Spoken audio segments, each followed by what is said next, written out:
सबने समझ में आ गई? कोई डाउट भी नहीं आए तुम्हारे? जब नहीं आते ना डाउट, इसका मतलब समझ में आता है। हाँ जी। एनवलप की स्पेलिंग ENVELOPE या ENVELOP?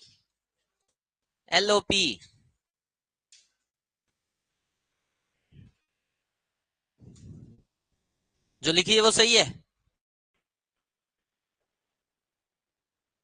ई वाली गलत है। ये क्या बात हुई? दोनों हो सकते हैं, ये सही कहा तूने।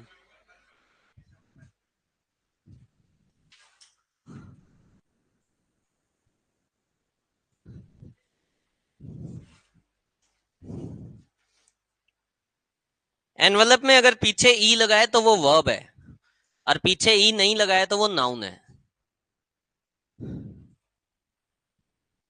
सेंटेंस में नाउन चाहिए था, वर्ब चाहिए थी? नाउन चाहिए तो सेंटेंस बिल्कुल सही है। अगला क्वेश्चन भी सेम है, सीखा हुआ है तुम्हारा। अगला क्वेश्चन तो हमने किया हुआ है, फटाफट आंसर दे दो। क्या आएगा?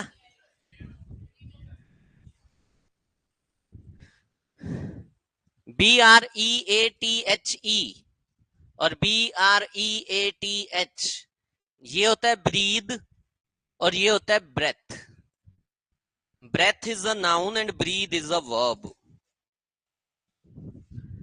Breath is a noun and breathe is a verb. ठीक है।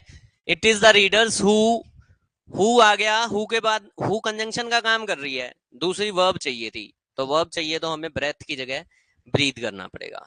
ठीक है, फंडा क्लियर है? क्या होना चाहिए?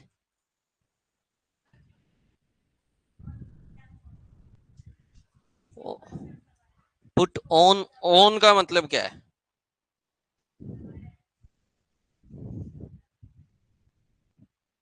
पुट ऑन अ स्टैम्प का मतलब, पुट ऑन समथिंग का मतलब ही होता है किसी चीज के ऊपर कुछ करना। We put on our clothes, we put on our shoes. तो मैंने कहा I put on my shoes, तो इसका मतलब अब मुझे ये भी बताना पड़ेगा I put on my shoes to my kid. आगे मुझे बताने की जरूरत ही नहीं है ना। ठीक है, तो किसी भी चीज की जरूरत नहीं है।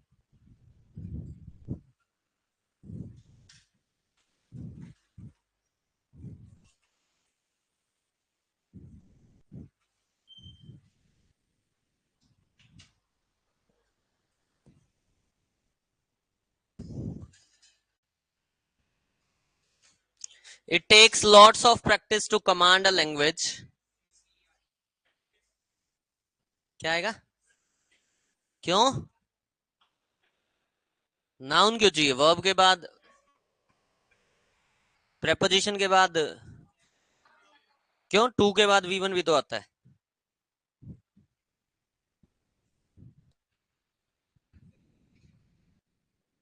CE चाहिए है?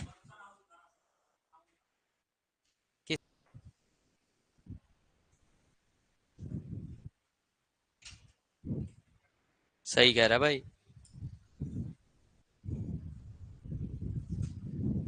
यहाँ पे ई आएगा।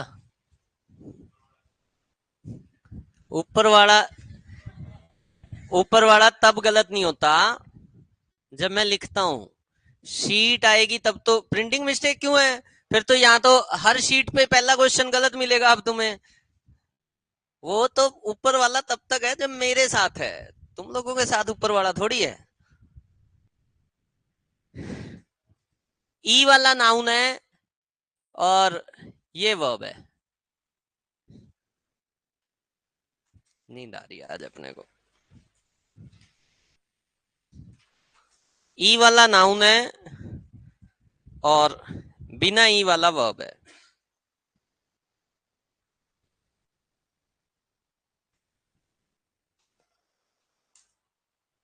दूसरा क्वेश्चन, क्यों? अफेक्ट क्या है? अफेक्ट होती है वर्ब। मीनिंग क्या होता है अफेक्ट का? हम्म,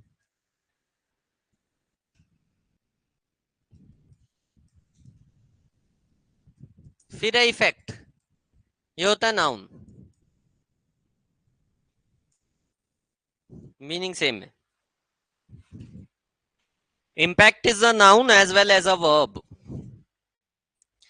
impact is a noun as well as a verb, लेकिन affect is a verb and effect is a effect is a as well as a verb. Affect सिर्फ वर्ब है, लेकिन जो इफेक्ट है वो नाउन भी है और वो वर्ब भी है।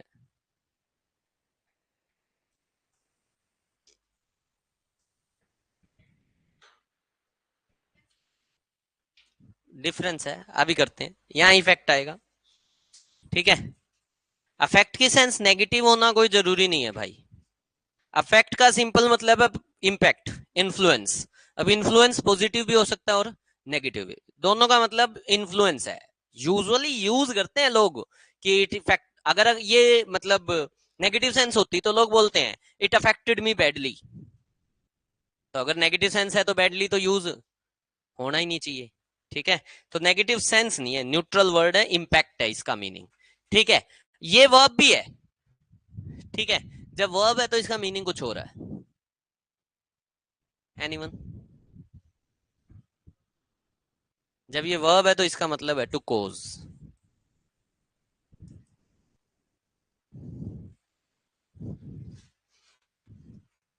जब इफेक्ट वर्ब है तो इसका मतलब है टू कोज। ठीक है, कुछ करना।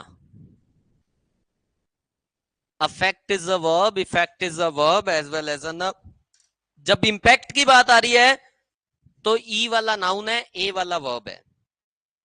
ठीक है, जब ये वर्ब बनेगा तो इसका मीनिंग ही चेंज हो जाएगा। यहां पे क्या चाहिए? आर्टिकल के बाद क्या चाहिए? नाउन चाहिए। नाउन चाहिए तो इफेक्ट आएगा। आ रहा है सबको समझ में?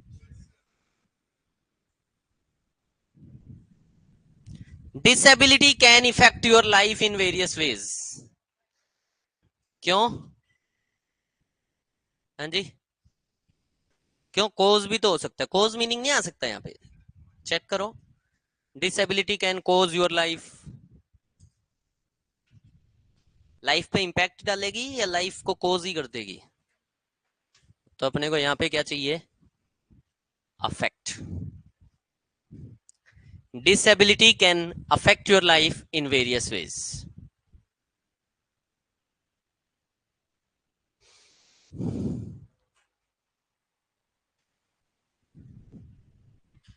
Our variance on this matter should not dash our relation.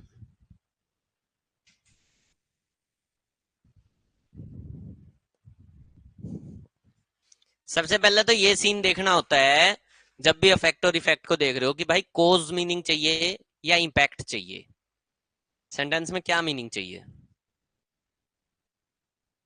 कोज चाहिए या इंपैक्ट चाहिए? है, इंपैक्ट चाहिए। कोज भाई रिलेशनशिप को कोज नहीं कर रहा, कह रहा है वेरिएंस का मतलब क्या होता है?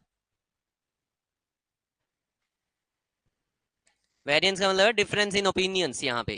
ठीक है, तो कह रहा है तेरे और मेरे बीच में जो डिफरेंस है ओपिनियंस का इस मैटर पे लेके, इससे हमारा रिलेशन डैश नहीं होना चाहिए। क्या नहीं होना चाहिए? इम्पैक्ट चाहिए। तो इम्पैक्ट, इम्पैक्ट कौन सा लगाऊं, इफेक्ट वाला या अफेक्ट वाला? क्यों? क्योंकि वर्ब चाहिए। शुड है मॉडल, मॉडल के साथ अपने को वर्ब की फर्स्ट फॉर्म चाहिए। ठीक है, तो शुड नॉट अफेक्ट। क्लियर है क्या सभी को?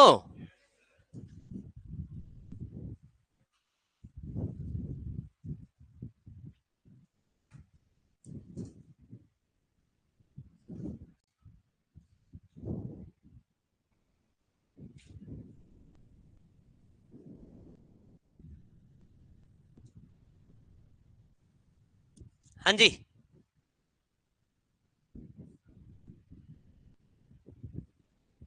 The illness had a profound dash on his outlook. Profound क्या होता है? प्रोफाउंड, कंप्लीट ना, कंप्लीट तो नहीं होता, कंप्लीट से तो कम होता है। प्रोफाउंड का मतलब होता है ऑलमोस्ट, ऑलमोस्ट का तो कोई मतलब ही नहीं है। ऑलमोस्ट के आगे कुछ लगाना पड़ेगा ना, खाली ऑलमोस्ट से प्रोफाउंड का मीनिंग कैसे आएगा? Almost complete. प्रोफाउंड का मतलब होता है इन ग्रेट अमाउंट्स, ठीक है, इन ग्रेट क्वांटिटी। प्रोफाउंड का मतलब कंप्लीट नहीं होता, प्रोफाउंड का मतलब होता है कॉपियस, बहुत ज्यादा, एम्पल। एम्पल सुना है? एम्पल, प्लेथोरा, कॉपियस, एबंडेंस, ठीक है, वो सारे इसके सिनोनिम्स है।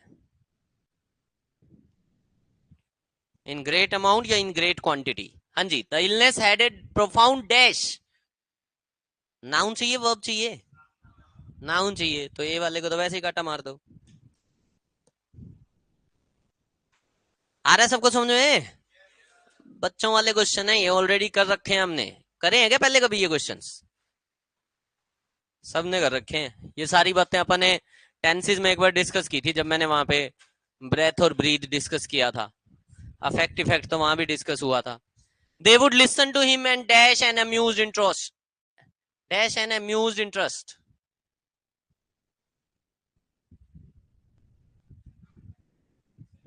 कोज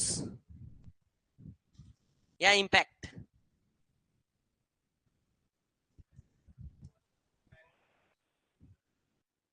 कोज या इम्पैक्ट? हाँ जी, कोज चाहिए?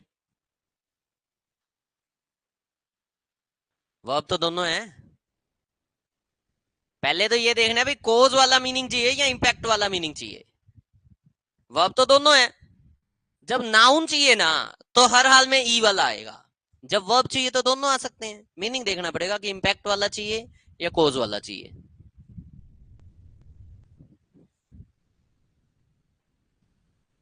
कोज चाहिए या इम्पैक्ट चाहिए?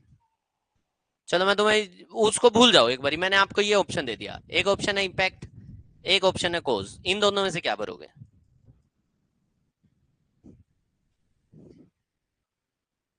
दे वुड लिसन टू हिम, वो उसे सुनेंगे और इम्पैक्ट करेंगे एक अम्यूज्ड इंटरेस्ट, या कोज करेंगे? क्या करेंगे? बिल्कुल गलत जवाब, क्योंकि आंसर तो इम्पैक्ट भी नहीं है। यहाँ पे आंसर ना इम्पैक्ट है ना कोज है। अंग्रेजों, मीनिंग भी तो समझो। कह रहे हैं वो उसको सुनेंगे और एक अम्यूज इंटरेस्ट डेवलप करेंगे, कुछ ऐसा हो, या कोई और कहानी हो तो समझ में आती है। अब यहां से एक बात सीख के जाना, एक वर्ड होता है प्रिटेंड, सुना है क्या? ये क्या होता है? हाँ जी, जैसे तुम लोग करते हो, सुन रहे हो मुझे, दिखावा कर रहे हो, सर सारा समझ में आ रहा है, ठीक है, तो वही कह रहे हैं, they would listen to him and pretend an amused interest. ये हो सकता है क्या? मतलब कह रहे हैं वो उसे सुनेंगे और ऐसा दिखावा करेंगे जैसे बहुत मजा आ रहा है। ऐसा सेंटेंस बनता है क्या? सारे बोल दो। अब अफेक्ट और इफेक्ट में से मीनिंग किसका है प्रिटेंड?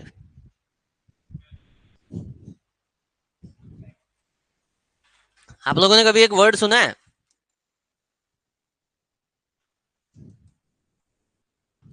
पहले भी एक दिन बताया था, मेरे को याद है। क्या वर्ड लिखा है मैंने? सारे बोल दो। कुछ लोग अफेक्शन पढ़ रहे हैं अंग्रेजों, ध्यान से पढ़ लो। अफेक्शन नहीं लिखा है मैंने, अफेक्टेशन लिखा है मैंने। और तब भी मैंने यही बताया था, अफेक्शन का मतलब होता है लाइकिंग, अफेक्शन का मतलब होता है किसी चीज को पसंद करना, लेकिन ये वर्ड है अफेक्टेशन। अफेक्टेशन का मतलब होता है प्रिटेंस, दिखावा करना। इसका मतलब होता है प्रिटेंस, क्योंकि ये जो अफेक्ट वर्ड है इसका एक और मतलब होता है और वो मीनिंग है प्रिटेंड। अफेक्ट वर्ड का एक और मीनिंग है और वो मीनिंग है प्रिटेंड। अफेक्शन की स्पेलिंग क्या है? इसमें सी के बाद सीधा TION है, उसमें सी के बाद TA है, फिर TION है।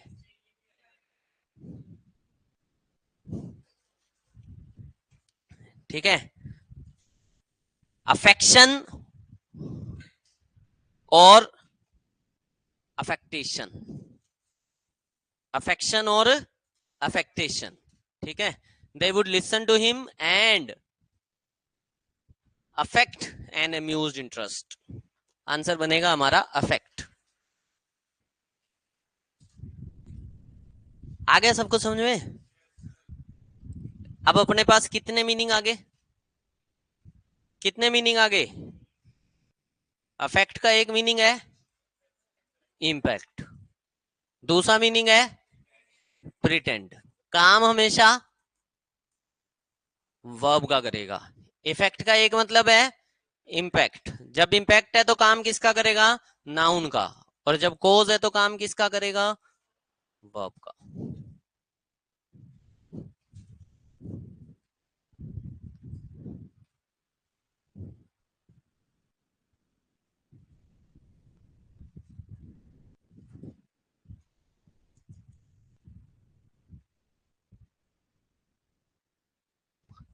कोई दिक्कत, कोई परेशानी?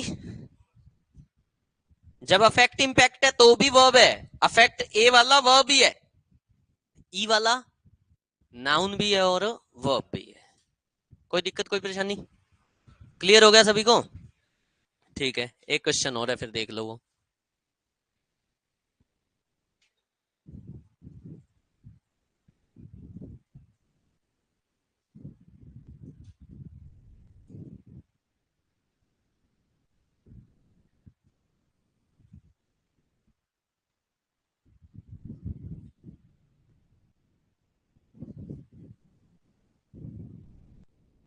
हाँ जी, ए वाला, क्योंकि वर्ब चाहिए। ई वाला क्यों? वर्ब तो ए वाला भी तो है, क्यों इंपैक्ट क्यों नहीं? फिर से वही क्वेश्चन, आंसर क्या चाहिए? इंपैक्ट चाहिए या कोज चाहिए? हैं? फिर अभी काटा मारूंगा मैं, जैसे पिछले में तुम लोग कोज कह रहे थे। क्या चाहिए? यहां पे लिखा है एनी चेंज, चेंज को इंपैक्ट किया जाता है या चेंज किया जाता है?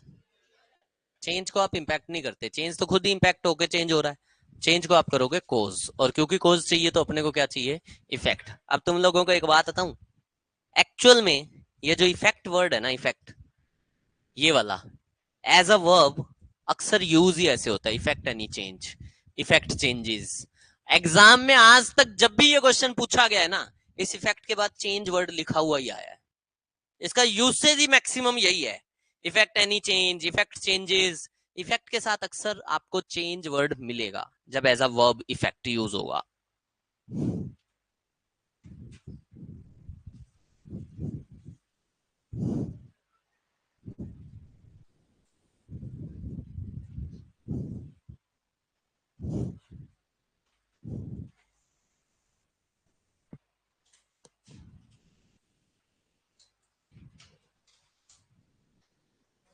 इरेगुलर वर्ब्स पढ़ के आने को बोला था क्या मैंने? क्या होती हैं?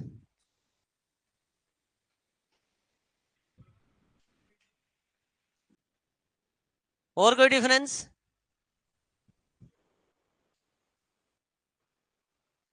जो रेगुलर वर्ब है उनका पास्ट पार्टिसिपल सेम होता है, अच्छा, और जो इरेगुलर होती है उनकी अलग होता है।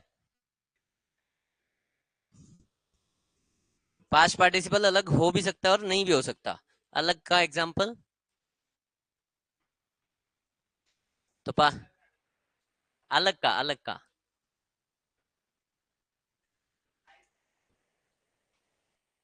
पास्ट पार्टिसिपल कौन नहीं है? Past participle as an adjective की बात कर रहा हूं मैं पास्ट पार्टिसिपल वर्ब की थर्ड फॉर्म को नहीं मानता, मैं मानता हूं वो पास्ट पार्टिसिपल बोले तो एज एन एडजेक्टिव। ऐसी भी कोई वर्ब है जिसका थर्ड फॉर्म दो हो? कौन बोला है सर? कौन सी है थर्ड फॉर्म दो? नहीं, वो तो लर्नेड का तो मीनिंग ही अलग है ना। हाँ जी। ब्रिंग, ड्रिंक, ड्रीम, स्पेलिंग बोलो। बुनना, अच्छा, WEAVE, वीव। हाँ ठीक है। वीव। हाँ, वो तो ब्रिटिश और अमेरिकन का डिफरेंस है ना। स्पीड की फॉर्म्स होती हैं, स्पीड, स्पीडेड, स्पीडेड। एक स्पीड, स्पेड, स्पेड। पता है नहीं पता? बहुत सारी ऐसी वर्ब्स हैं जिनकी दो दो फॉर्म्स होती हैं। जैसे लर्न की बोल रहे थे तुम। लर्न, लर्नेड, लर्नेड भी यूज होता है, और लर्न, लर्नट, लर्नट भी यूज होता है। हमारा कौन सा है? बियर की। बियर। हाँ, वो तो दोनों फॉर्म होती है ना उसकी। Bear bore born, bear bore born आया हुआ है सामने।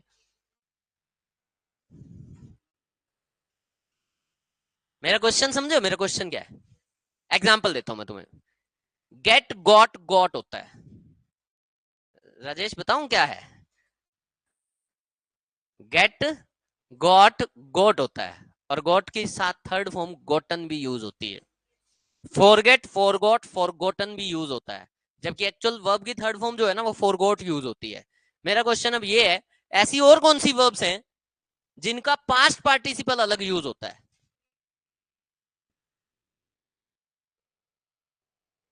सिंक।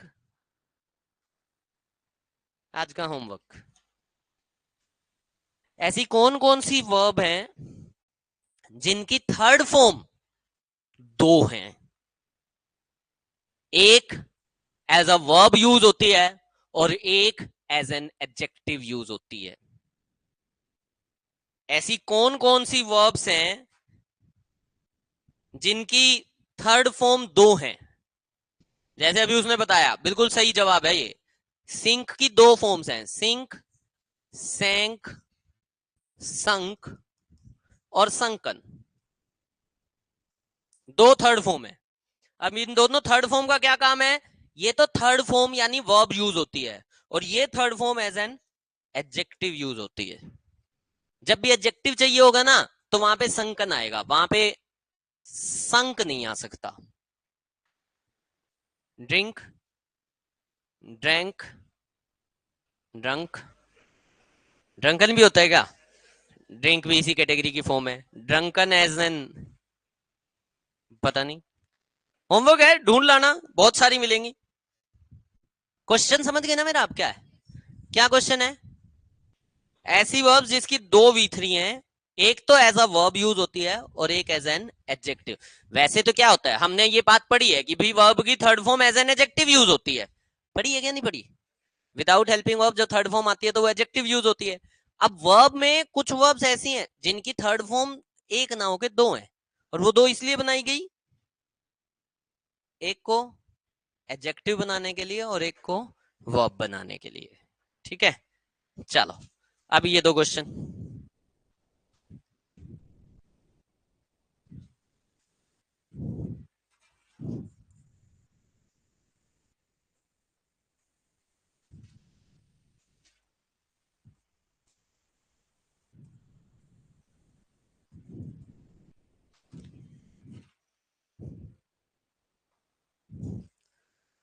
4 बियर हैं अपने पास।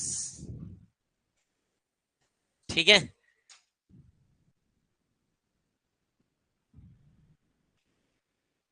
नीचे वाला बियर, नीचे वाला भालू नहीं है बेटा। ठीक है, सबसे नीचे जो बियर लिखा है वो नाउन है, शाम के मंदिर में जो मिलती है। ठीक है,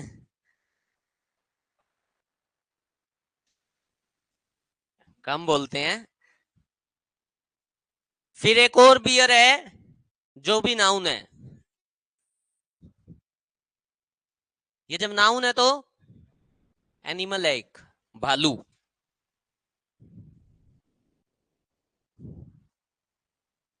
ठीक है, कभी आपने सुना है बियर मार्केट?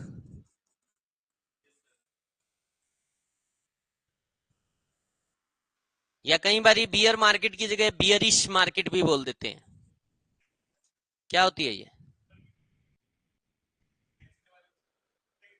बियर या बियरिश मार्केट होती है मार्केट का स्लो डाउन। जब मार्केट डाउनफॉल में होती है तो उसे बोला जाता है बियर मार्केट या बियरिश मार्केट।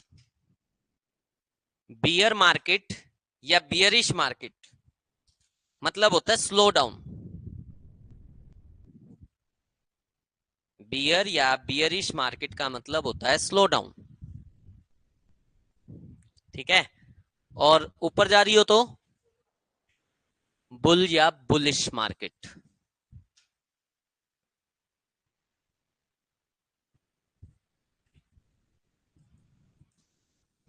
जब मार्केट ऊपर जा रही हो तो उसे बोला जाता है बुल या फिर बुलिश मार्केट। ठीक है।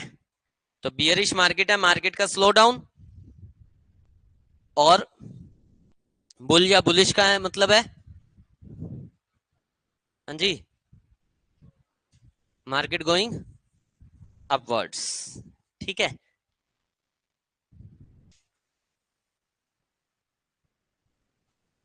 कभी ऐसा तो है मार्केट इन रेड। एक तो पीपल इन रेड होते हैं, अगर कोई पर्सन इन रेड है तो अलग क्या नहीं है, और मार्केट इन रेड है तो अलग कहानी है। पर्सन इन रेड मतलब राम इज इन रेड, मतलब गुस्से में है। पक्का? गलत जवाब। खतरे में है, गलत जवाब। नहीं। If a person is in red इसका मतलब होता है कर्जे में डूबा हुआ है। ठीक है। If a person is in red इसका मतलब होता है कि वो कर्जे में डूबा हुआ है। लेकिन जब मार्केट इज इन रेड तो मार्केट बियरिश होती है। ठीक है। जब मार्केट, शेयर मार्केट कभी देखना, जब मार्केट डाउन होती है तो शेयर के जो प्राइसेस होते हैं वो रेड कलर से डिनोट किए जाते हैं, और जब मार्केट अप हो रही होती है तो ग्रीन या फिर ब्लू से भी डिनोट किया जाता है। ठीक है। ग्रीन या फिर ब्लू से भी डिनोट किया जाता है। चलो आ जाओ। तो एक बियर हो गया नाउन जिसका मतलब भालू, एक बियर डबल ई आर वाला, ये दो बियर वर्ब है। ये दो बियर वर्ब है। इनकी फॉर्म्स जो हैं, बियर बोर बोर्न है, और बियर बोर बोर्न है। हालांकि आजकल ग्रामर में एक और कहानी हो चुकी है, वो ये कि वे जो पहले वाली बियर लिखी है ना इसको ऑब्सोलीट कर दिया गया, इसका सिर्फ थर्ड फॉर्म यूज करने शुरू कर दी है। ये जो मैंने पहले वाली लिखी है इसको ऑब्सोलीट कर दिया गया है, और इसकी सिर्फ थर्ड फॉर्म को यूज करना शुरू कर दिया है।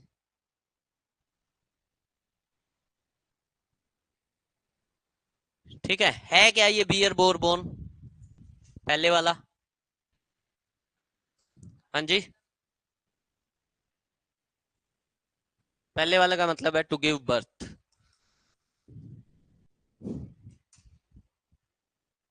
पहले वाले का मतलब है टू गिव बर्थ, पैदा करना। हम बोलते हैं, मैंने बोला I was born in 1947, sentence बोलना, लिखना आई was born in 1947।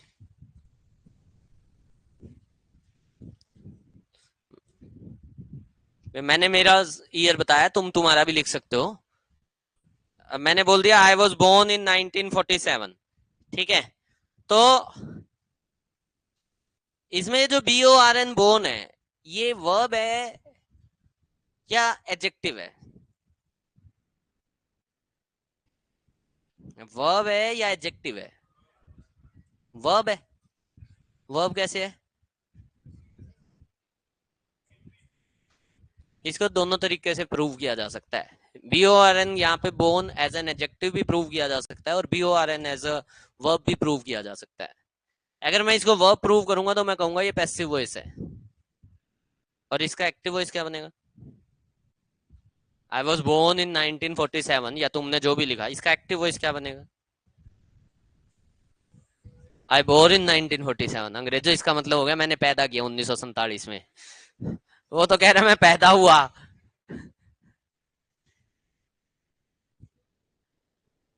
Active voice नहीं बनेगा? बनेगा। अंग्रेजों समवन, अरे डट जा। भाई मेरे सेंटेंस का मीनिंग भी देखना होता है। ठीक है, तुमने एक्टिव पैसिव पढ़ लिया, उसमें ये बताया गया कि जब सब्जेक्ट वेग हो या अंडरस्टूड हो तो हम समवन लगा देते हैं। इसमें समवन थोड़ी आएगा, इसमें माय मदर आएगा।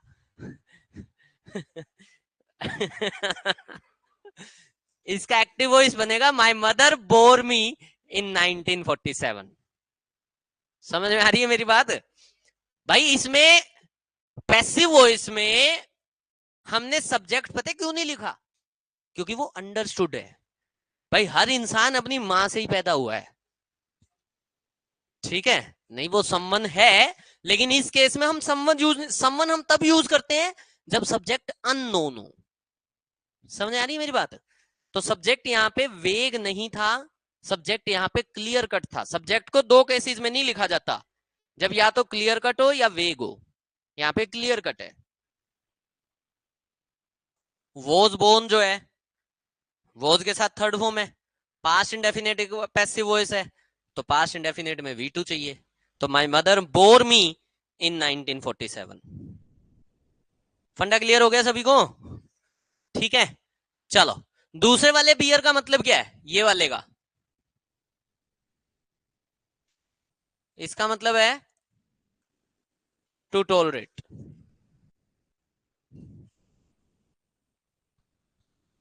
शायद फ्रेज सुना हो, प्लीज बेयर विद मी।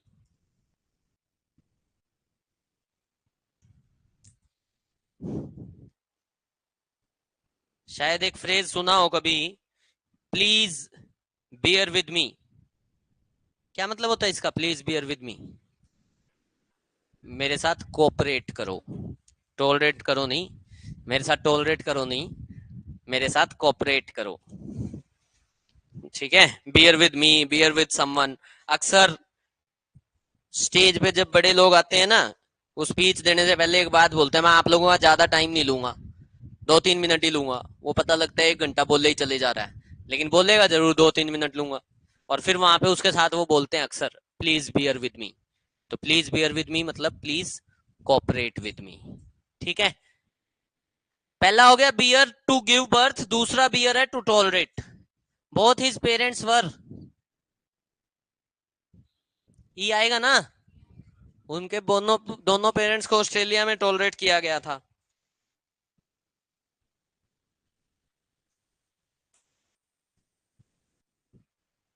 हाँ जी, सेकंड क्वेश्चन।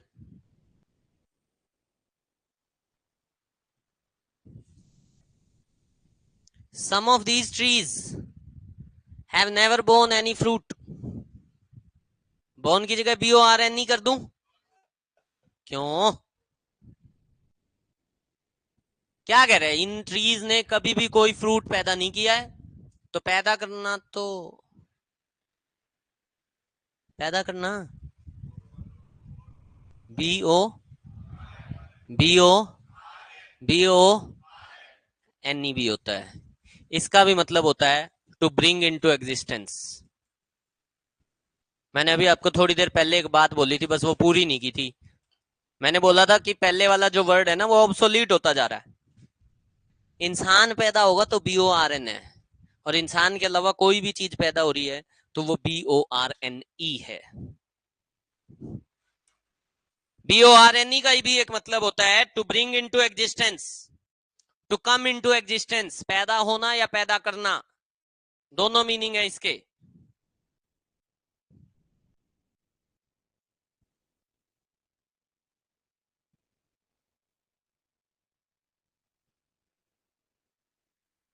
ठीक है, इंसान पैदा होगा तो ही BORN बोर्न आएगा, अदरवाइज कोई भी चीज पैदा हो रही है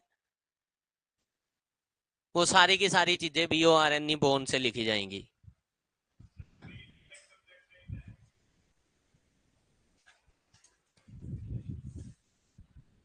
मतलब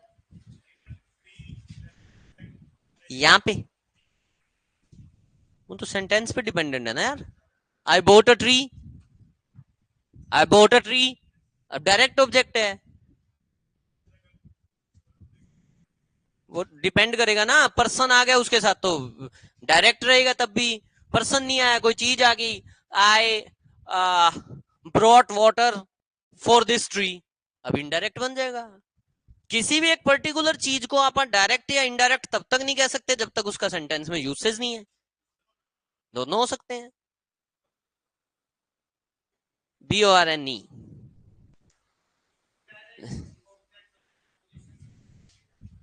हाँ जी। इनडायरेक्ट ऑब्जेक्ट सिर्फ to whom, to what, for whom, for what है। उसके अलावा किसी भी प्रेपोजिशन का ऑब्जेक्ट है तो वो प्रेपोजिशनल ऑब्जेक्ट है। टू का ऑब्जेक्ट इनडायरेक्ट ऑब्जेक्ट हो भी सकता है और टू का ऑब्जेक्ट इनडायरेक्ट ऑब्जेक्ट नहीं भी हो सकता। ये फर्क है। ठीक है। आज ये इनडायरेक्ट ऑब्जेक्ट कहां से आ गया? कई सालों पुराना है, ये तो 700-800 साल पहले पढ़ा था आपने। उसके क्वेश्चन आज कैसे? चलो, सम ऑफ दीज, अच्छा हो ही गया तो। Jaundice is a water, BORN या BORNE? एग्जाम का क्वेश्चन है ये, एग्जाम में आया हुआ क्वेश्चन है ये। Jaundice is a water borne disease, कई बार पूछा गया, अलग अलग एग्जाम्स में पूछा जाता है। ठीक है।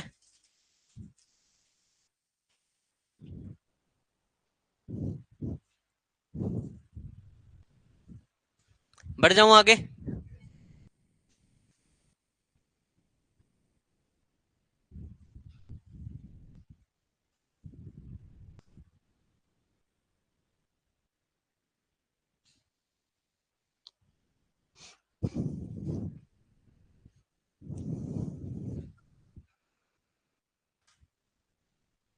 हैंग भी दो होते हैं, कौन कौन से?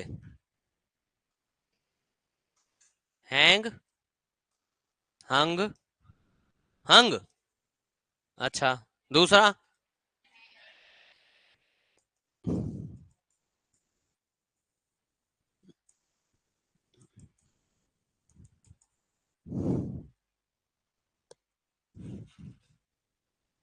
हैंग, हंग, हंग, और हैंग, हैंग्ड, हैंग्ड।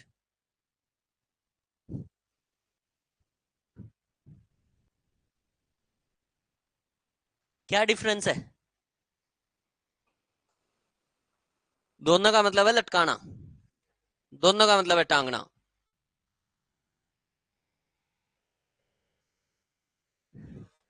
इसका मतलब है बंदे को टांगना।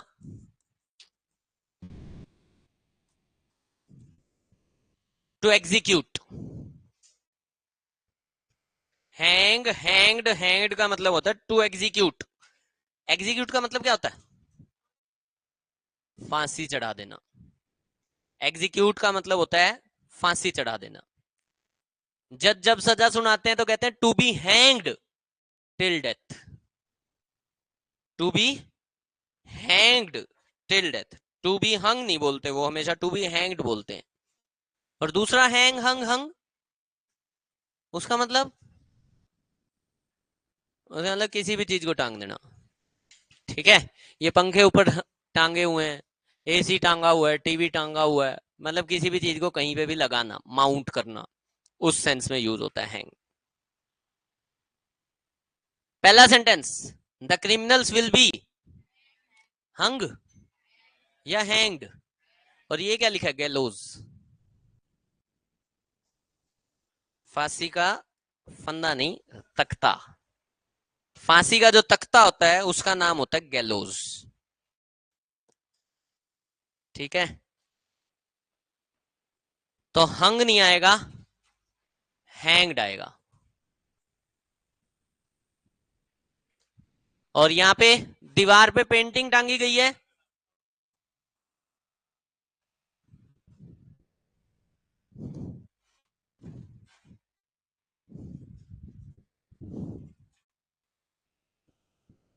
हो गया क्या?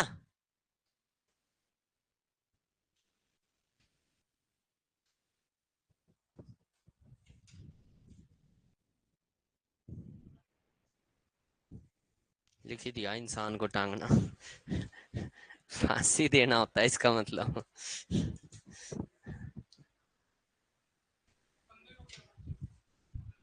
गैलोज ही बोलते हैं।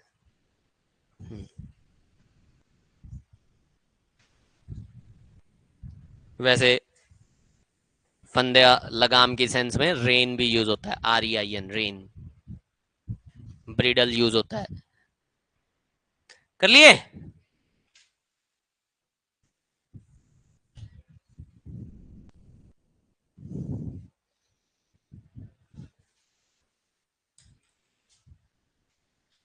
हाँ जी।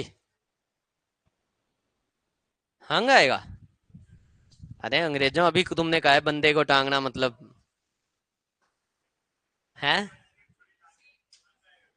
क्यों?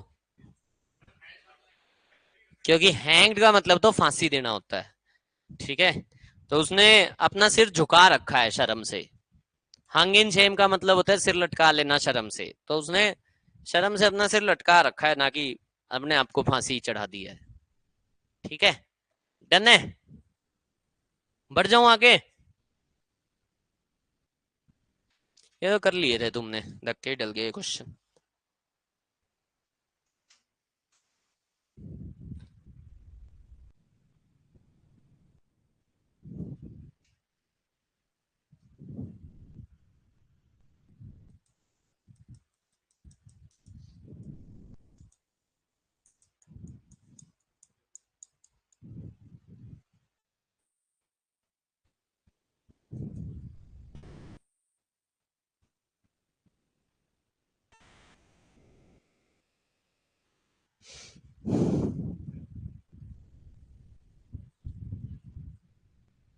सही है दोनों।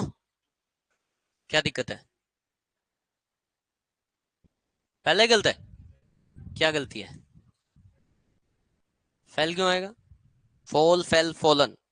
सेकंड फॉर्म चाहिए। फिर फर्स्ट फॉर्म तो फॉल होती है ना।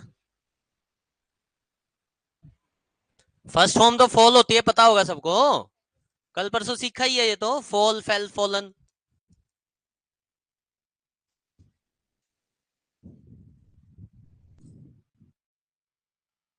क्या आएगा? फेल क्यों आएगा? फेल ट्रांजिटिव वर्ब थी।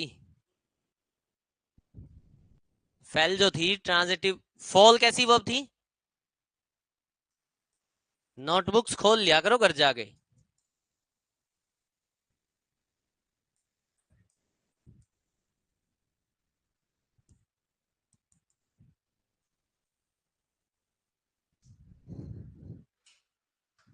ऑब्जेक्ट है पहले में।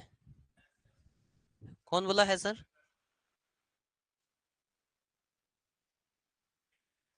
है। टिम्बर ऑब्जेक्ट है? टिम्बर तो ह्यू का ऑब्जेक्ट है ना।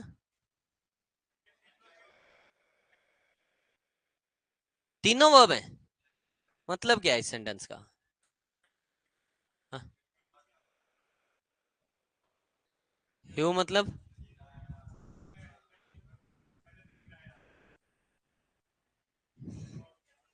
ह्यू का मतलब होता है चॉप। सेंटेंस में ऑब्जेक्ट है हिज ओन टिम्बर, और क्योंकि ऑब्जेक्ट है तो फॉल तो आ ही नहीं सकता। फेल। और गिराया नहीं, गिराएगा। He would fail. पहले गिराएगा, फिर पील, छिलेगा, and hew. Hew the timber का मतलब होता है कट करना। ठीक है। I think inflation will fail. हाँ जी। बिफेल आएगा क्यों? बिफेल का मतलब होता है होना। इन्फ्लेशन हो जाएगी या गिर जाएगी? इन्फ्लेशन तो गिरेगी ना भाई। आई थिंक इन्फ्लेशन विल फॉल, क्योंकि इन ट्रांजिटिव वर्ब चाहिए थी।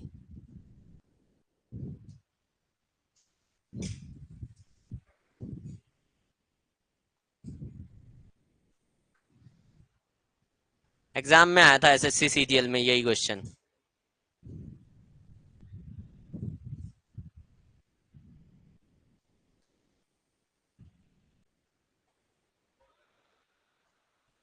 फॉलन, फॉलन कहां से आ जाएगा?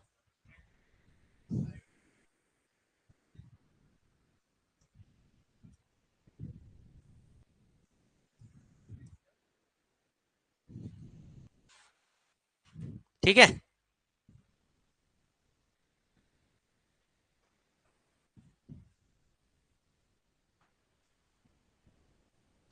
ठीक कर दिया क्या मैंने?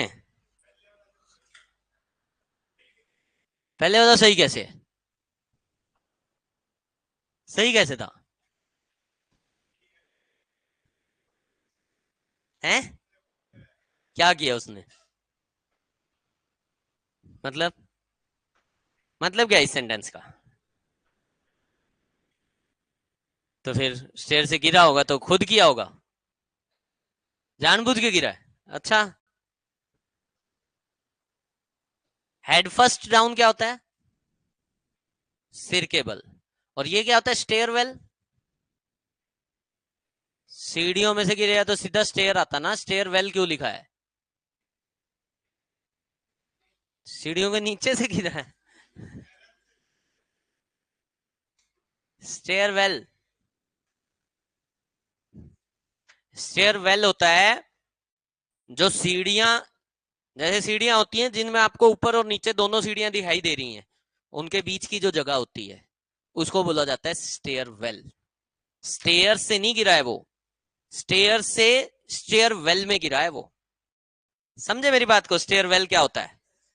भाई आपको नीचे की भी सीढ़ियां दिखाई दे रही हैं और ऊपर की भी सीढ़ियां, उनके बीच में जो जगह बन जाती है, जो खाली जगह, that is known as stairwell. ठीक है, तो वहां से गिरा है वो। अगले में फॉल क्यों आया? दोनों की दोनों ही हैपनिंग्स हैं, दोनों की दोनों इंट्रांजिटिव वर्ब्स चाहिए, तो फॉल चाहिए। ठीक है,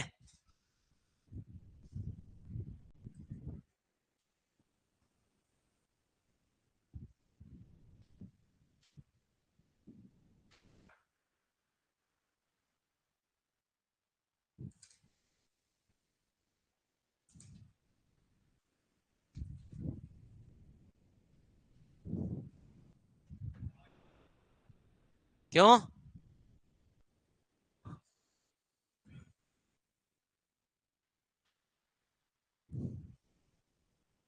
दूसरा किया हुआ है ये भी, क्यों? एक्चुअल में आज की जो पीपीटी बनी है, इस पीपीटी के अंदर सारे प्रीवियस ईयर पेपर से क्वेश्चंस उठाए गए हैं वर्ब से रिलेटेड, जो वर्ब में कंफ्यूजिंग वर्ब्स के क्वेश्चंस बने हुए हैं। ठीक है, तो ऑलरेडी आपने ये क्वेश्चंस किए हुए हैं, पहले वाले में तो कुछ है ही नहीं। मॉडल्स के बाद वर्ब की फर्स्ट फॉर्म चाहिए, और दूसरे वाले में ड्रीम हम देखते नहीं है। ठीक है, हमने एक इसके साथ क्वेश्चन वो डांस वाला भी किया था, ही एंजॉयड द डांस। ठीक है, तो ही सो डांस या ही सो ड्रीम नहीं होता। क्लियर है ये बातें सभी को? ठीक है, तो I had a horrible dream the previous night. ठीक है, वही एग्जाम में आया था क्वेश्चन, और इसमें काफी बुक्स ने हॉरिबल ड्रीम की जगह नाइटमेयर कर रखा है, तो नाइटमेयर वाइटमेयर कुछ नहीं आएगा यहाँ पे। नाइटमेयर लिखा हो, हॉरिबल ड्रीम लिखा होगा, one and the same thing. हमें 100 की जगह हेड चाहिए।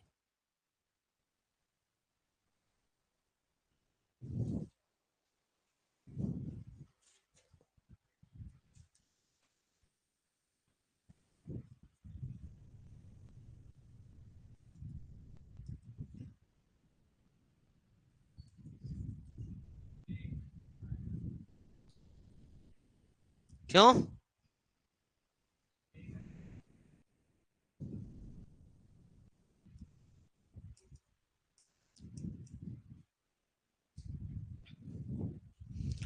We always take exam, we never give exam.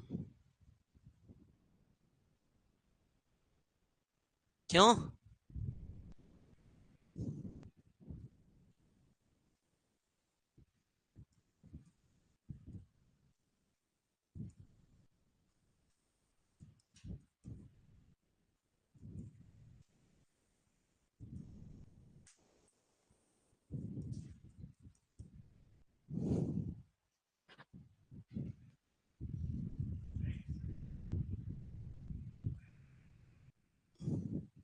क्या?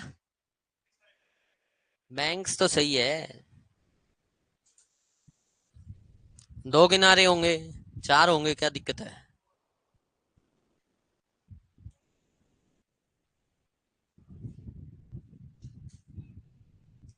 ओवरफ्लोन का तो मतलब हो गया ऊपर से उड़ रही है। उड़ रही है, बह रही है? बह रही है, उड़ नहीं रही है।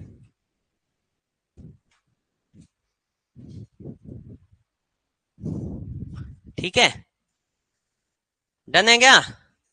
फ्लाई फ्लू फ्लोन होता है, फ्लो फ्लोड फ्लोड होता है। तो रिवर ओवरफ्लो करती है।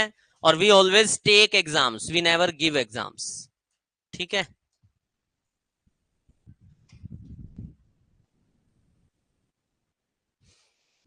किए हुए क्वेश्चन है ये भी।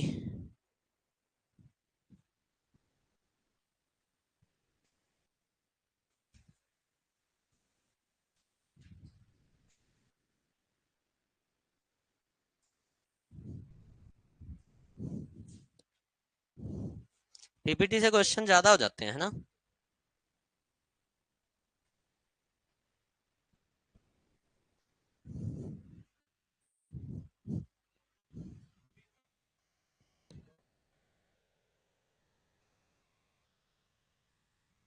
क्यों? टुक का मतलब भी लेना, ब्रिंग का मतलब भी लेना।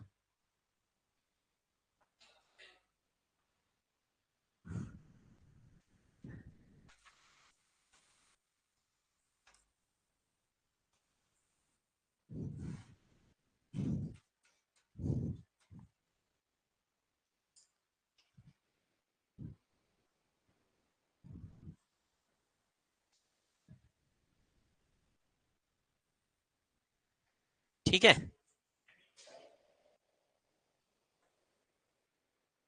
क्या आएगा? क्या आएगा? मैनी पीपल क्यों? मोस्ट पीपल का मतलब होता है मैक्सिमम पीपल।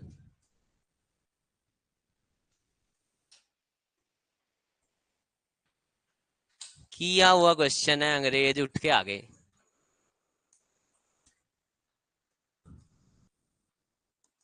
नहीं किया हुआ ये। इन्वेंट होता है कोई नई चीज बनाना। इलेक्ट्रिसिटी बनाई थी उसने? इलेक्ट्रिसिटी तो ऑलरेडी थी। इलेक्ट्रिसिटी किसी ने बनाई नहीं। एनर्जी के बारे में सबने पढ़ा, energy can never be created और डिस्ट्रॉयड, है ना? तो भाई एनर्जी तो डिस्ट्रॉय कर ही नहीं सकते, उसने डिस्कवर की है। इन्वेंट का तो मतलब होता है कोई नई चीज बनाना। उसने नया बनाया थोड़ी था बिजली को, उसने बिजली को डिस्कवर किया था। ठीक है। पहले वाले में ब्रोट क्यों आया, ये सबको समझ में आ रहा है? टेक का मतलब होता है लेना, और ब्रिंग का मतलब होता है लाना। ठीक है।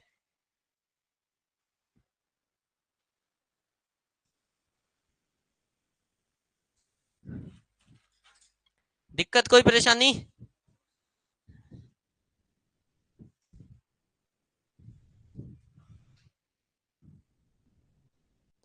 चलो बहुत है, कल करेंगे।